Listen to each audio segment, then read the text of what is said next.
Hello friends, मैं Mahendra Mishra captain defence academy में आप सबका स्वागत करता हूं। मित्रों, हम लोग ये वीडियो स्टार्ट करें उससे पहले जो भी हमारे नए फ्रेंड्स इस वीडियो को देख रहे हैं वो इस चैनल को सब्सक्राइब और लाइक ज़रूर कर दें और कमेंट में उस चैप्टर को ज़रूर लिखें जिस टॉपिक को या जिस चैप्टर को वो जल्दी पढ़ना चाहते हैं।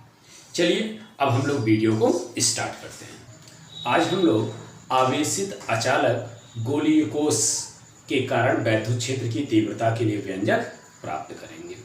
गोलीय कोष से हमारा तात्पर्य ये होता है एक खोखले गोले से, जैसे हमारी प्लास्टिक की बॉल होती है, ठीक, कैनवस की बॉल होती है।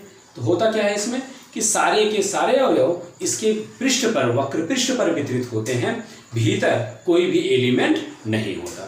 तो जब भी हम इसे आवेश देंगे तो आवेशों का वितरण सदैव क्या होगा, इसके बाह्य पृष्ठ पर हो जाएगा।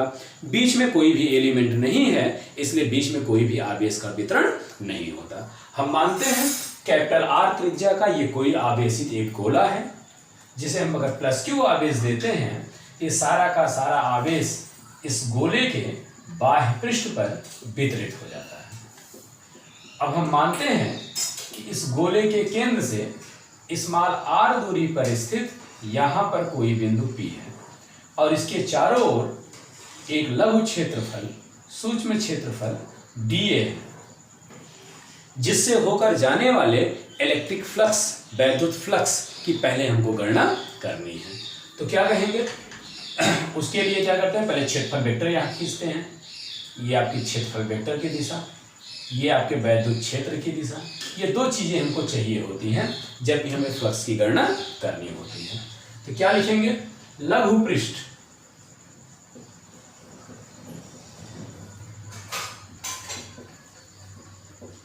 डीए के कारण उत्पन्न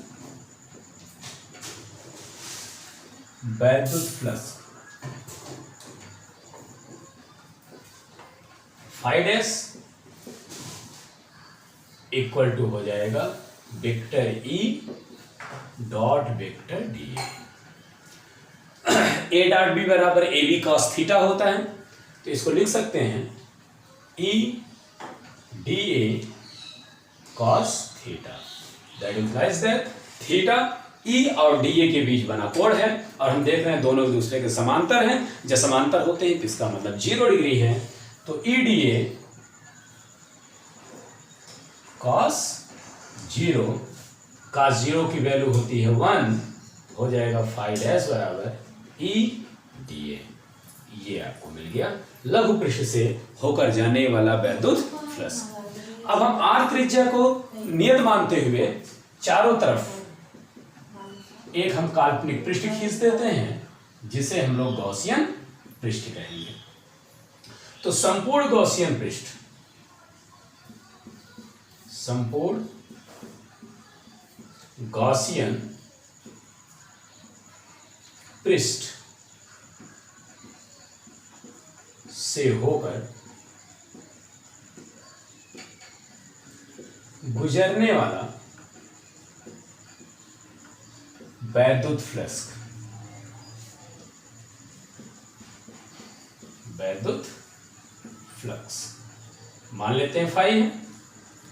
फाई बराबर हो जाएगा इंटीग्रेशन ऑफ फाई डैश, या इंटीग्रेशन ऑफ फाई डैश की वैल्यू रखेंगे ई इंटू डी ए, चूंकि ई नियत है हो जाएगा इंटीग्रेशन ऑफ डी।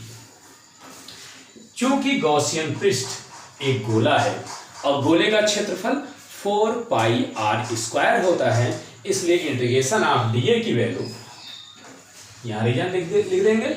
चूंकि गॉसियन पृष्ठ एक गोला है अतः इंटीग्रेशन ऑफ डी ए बराबर 4 पाई आर स्क्वायर। लेकिन थोड़ा सा ध्यान रखिएगा, 4 पाई आर स्क्वायर, आर के साथ यहाँ दो आर है, कैपिटल आर और एक स्मॉल आर। तो याद रखिएगा कैपिटल आर उस पृष्ठ को प्रदर्शित करता है जिस पर आवेश वितरित है और स्मॉल आर गॉसियन पृष्ठ को प्रदर्शित करता है। और जो ये क्षेत्रफल है ये गॉसियन पृष्ठ का क्षेत्रफल है, इसलिए हम कैपिटल आर नहीं लिखेंगे, यहाँ क्या लिखेंगे, स्मॉल आर लिखेंगे। तो यहाँ हो जाएगा 4 pi are square, that is equation first. ये आपका हो गया एक स्टेप कि संपूर्ण गॉसियन पृष्ठ से होके जाने वाला वैद्युत फ्लक्स इतना होता है।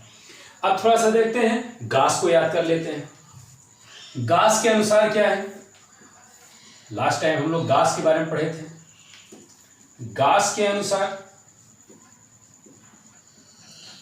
फाई बराबर होता है Q अपान एप्सिलॉन नॉट। लेकिन यहां पर आवेश का वितरण कैसा है, पृष्ठ पर है, और जब आवेश का वितरण पृष्ठ पे होता है तो एकांक क्षेत्रफल पर वितरित आवेश को पृष्ठीय आवेश घनत्व या सरफेस चार्ज डेंसिटी बोलते हैं। तो इसको हम लोग सिग्मा से प्रदर्शित करते हैं। सिग्मा बराबर होता है Q बटे A, that implies that Q equal to sigma into A, या लिख सकते हैं Q equal to sigma A, वह क्षेत्रफल जिस पर आवेश वितरित है। ये भी गोला है, इसका क्षेत्रफल हो जाएगा 4 पाई आर स्क्वायर। आर के स्थान पे कैपिटल आर, तो लिख सकते हैं 4 पाई कैपिटल आर स्क्वायर। अब ये वैल्यू यहां रखेंगे तो हमारे पास गॉस थ्योरम हो जाएगी। थोड़ा सा हम लोग इरेज करेंगे इसको।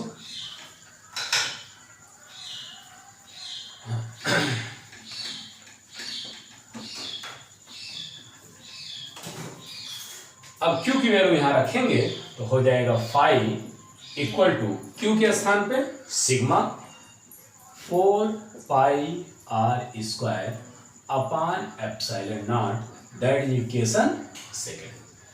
इक्वेशन फर्स्ट हम लोग फाई प्राप्त किए, फाई बराबर इतना होता है। गॉस ने बताया फाई बराबर इतना होता है। दोनों को हम तुलना कर लेंगे, तो समीकरण 1 व 2 से क्या लिखेंगे, E 4 pi are square sigma 4 pi are square upon epsilon naught. 4 pi से 4 पाई कैंसिल, तो E इक्वल टू हो गया sigma upon epsilon naught r square बटे आर स्क्वायर। ये हो गई वैद्युत क्षेत्र की तीव्रता के लिए व्यंजक, जबकि जो बिंदु P है कहां पे है, गोली कोश के बाहर है।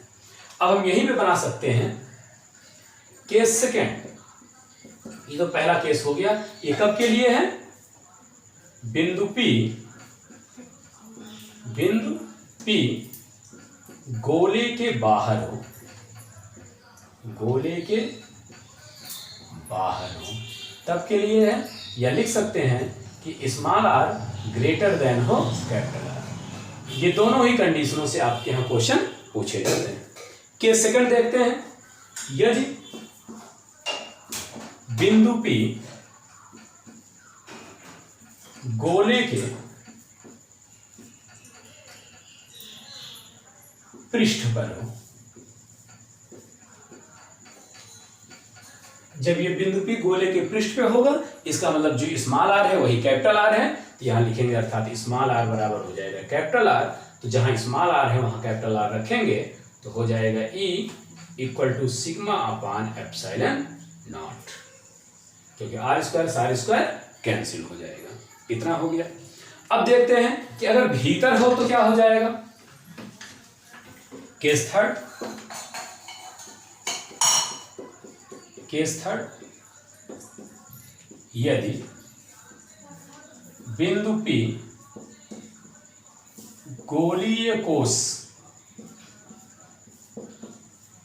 के भीतर हो,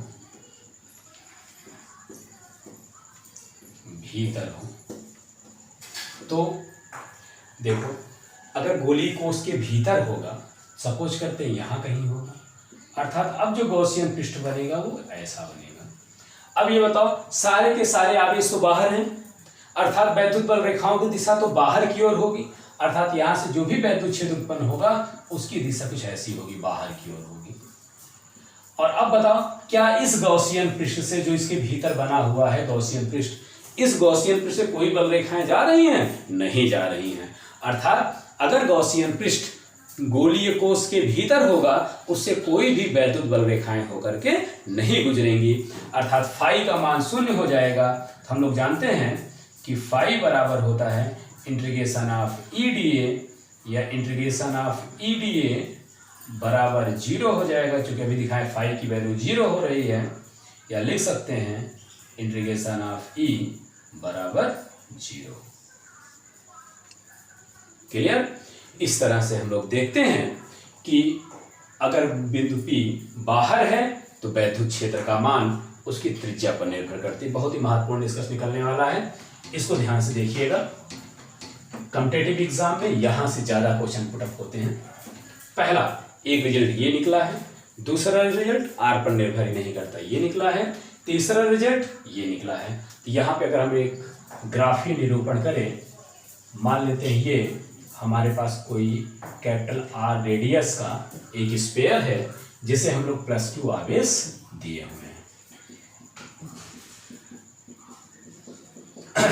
अब ये हम लोग एक ग्राफ ड्रा कर रहे हैं। अब याद रखिएगा, जब गोली बाहर लेंगे, बिंदु P को बाहर लेंगे, तो देख रहे हैं ये व्युत्क्रम वर्ग के नियम का पालन कर रहा है। जो वैद्युत क्षेत्र की तीव्रता है वो 1/r² के व्युत्क्रमानुपाती होता है। क्लियर? अर्थात r का वर्ग जो गॉसियन पृष्ठ की त्रिज्या थी उसके वर्ग के व्युत्क्रमानुपाती होता है। r का मान जैसे जैसे कम होता जाएगा E का मान वैसे वैसे बढ़ता जाएगा, और जैसे ही ये इसके पृष्ठ पर आ जाएगा E का मान सबसे ज्यादा हो जाएगा। तो याद रखिएगा, यहां पर E मैक्स को रिप्रेजेंट कर रहा है। क्लियर? और फिर जैसे ही यहां पहुंचता है, अब इसके भीतर अगर हम किसी भी बिंदु पर लेते हैं तो वैद्युत क्षेत्र की तीव्रता E बराबर क्या हो जाती है? 0 हो जाती है। तो याद रखिएगा, इस गोले खोखले गोले के भीतर किसी भी बिंदु पर वैद्युत क्षेत्र की तीव्रता 0 होती है। तो पूछा जाता है कि सबसे अधिक तीव्रता होगी, कहे क्वेश्चन आपसे पूछा है कई बार कॉम्पिटिटिव एग्जामों में, कि एक आवेशित अचालक गोली कोष के कारण वैद्युत क्षेत्र की तीव्रता अधिकतम होगी। ऑप्शन ए बाह्य बिंदु पर, ऑप्शन बी पृष्ठ पर, ऑप्शन सी गोली पृष्ठ के भीतर। तो याद रखिएगा, भीतर तो 0 होता है, पृष्ठ पर अधिकतम होगा, और उसकी तुलना में जैसे जैसे वो बाहर जाता रहेगा वैसे वैसे तीव्रता का मान कम होता रहेगा। ओके, अब हम लोग नया टॉपिक शुरू करते हैं।